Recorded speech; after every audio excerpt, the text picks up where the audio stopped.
Okay, lastly, I just want to show you a few things. This is again back with what we were talking about, but we're going to put a T there. This is just the basic throne of authority. Sometimes we will see in our triangle, we don't have a throne of authority. Um, Here, we don't need a throne of authority. It's just personal autonomy. You know, I'm better than the magician. I do what I do. Even the magician doesn't have a throne of authority. No throne there. But here, notice these cards specifically show, and all we're doing is looking at Waite's symbolism. We're saying, I am perched on a throne. Now remember, the tarot was designed originally in 1440, where kings and queens and peasants coexisted, and it was created by rich Italian nobility. So they liked nobility. They liked the idea of having kings and queens. Peasants were, of course, dirty, unwashed, hippies. And so anybody who was in power obviously was a much better person. So we get a lot of classism here. I'll go into that in just a moment, so I'm done here. But I want to show you the various thrones of authority. I have the chariot, therefore I am the field general, I'm the boss here. Angel, this angel basically says, wake up, it's time to decide who goes to heaven and who doesn't, in the Christian judgment version, which the end of days, they keep saying it's going to come, but they keep missing it, and so they push it back. So, gee, it didn't come this time, maybe it'll come tomorrow. Throne of authority. Considering this is supposed to be the big putz of the world, why he has a throne, that's rewarding bad behavior. But nonetheless, a throne to Waite makes you more important. A throne, again, gives you authority, gives you power over others. Even here, High Priestess, she has no business on a throne. If you really stop and thinking about it, this woman is anti-throne. Throne.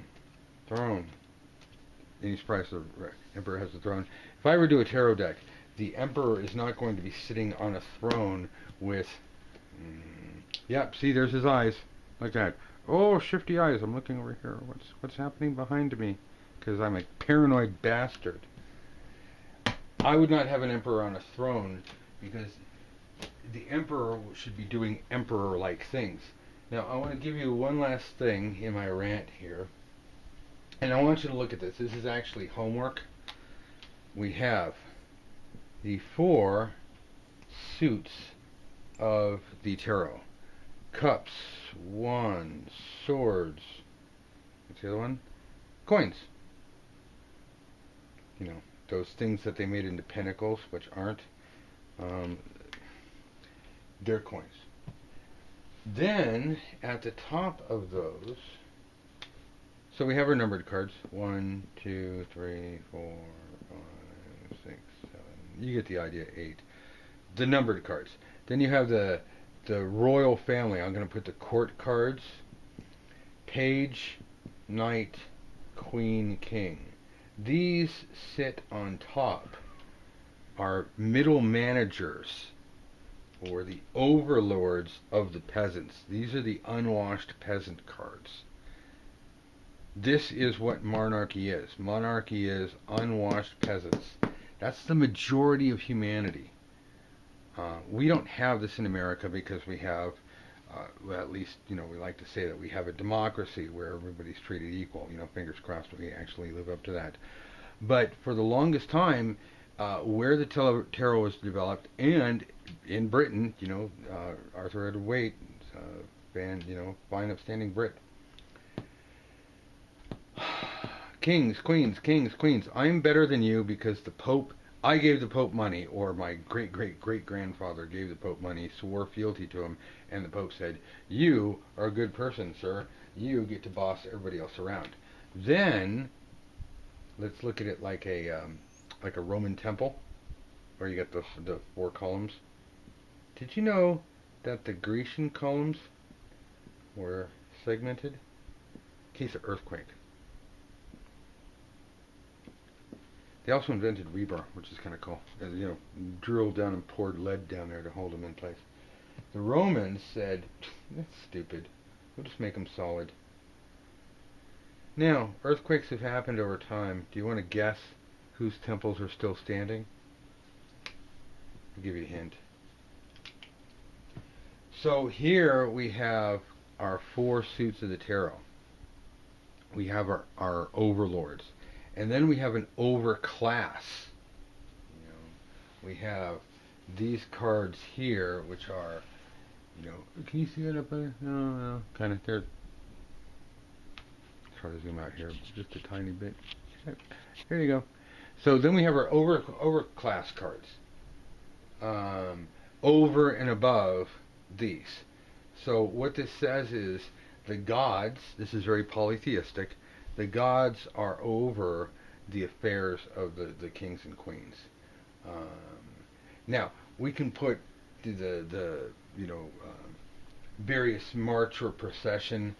Originally, it was the March of the Triumphs. It was Babylonian, I believe.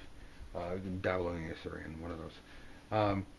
But you would have a parade, and everybody loves a parade. But the whole idea of the parade was that you would have your hero come out. Hello, I'm the hero, yay! And everybody's like, woo, hero.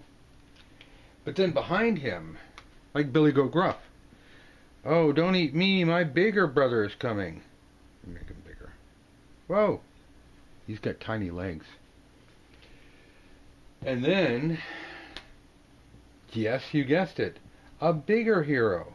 Give him like long legs. Daddy long legs, that's what I'll call him. And then, let's see if I can do this. Mr. Elephant. God, I had to make an elephant, didn't I? Okay. You think an elephant's easy, right? Just, God. Walt Disney's rolling over in his grave. Oh, no, and of course, what's an elephant without a Lord and Master to ride on top of him? Because obviously, every docile beast who's friendly to humanity must have a master to tell him what to do. Okay, all political commentary aside. The parade would have bigger and bigger heroes, because if this guy came out first and then it got smaller and smaller, people would leave right about here. Now, if people leave halfway through your parade, you can't sell a lot of hot dogs. Hot dogs, beer, pretzels. Understand that it takes a lot to run a country. You need to understand that the money needs to flow. People need the entertainment, so they forget their crappy lives, and the fact that, oh, I'm the emperor. I have people waiting on me hand and foot. Ooh, I'm the empress. I get anything I want. See, I'm pretty. And nothing against these guys. It's good to be the king, but people needed the entertainment. But they also needed to cough up some of that money, because the money needed to be circulated so that there would be an economy. So it's not like all this happened magically. It took thousands of years of trial and error before we could even get to where we call our measurable civilizations of the last 3,000 years.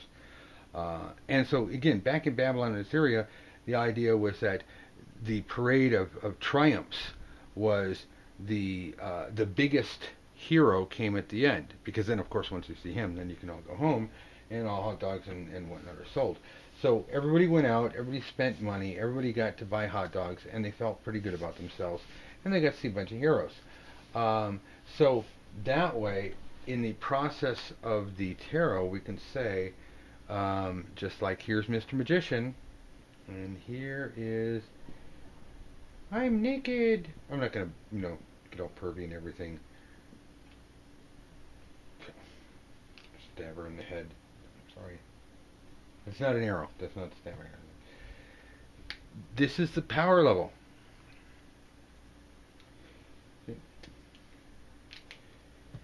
We start out small. Fool was, we talked about him. We'll start with the magician. We end up with the world. So we can say, and you'll see this in various systems where some people try to say that this is the descent of humanity, or as they say, mankind, because it's patriarchal, and then this is how humanity can grow back up. That made the magician the trickster, or the juggler, with basically a jerk. So if we want to talk about card power, and we could get into the whole 7, 7, 7, but that was just part of the game. That was not. I mean, hell, if we wanted to do that, we could say every minor arcana suit has 7 and 7 cards, but nobody ever points that out. Why is that? I don't know. I'm going to find them and say, why don't you point that out? So, one last thing here, and then I will wrap this up. Matter of fact, I'm going to chop up this video, so give me a moment. I'm going to stop this, and I'll be right back.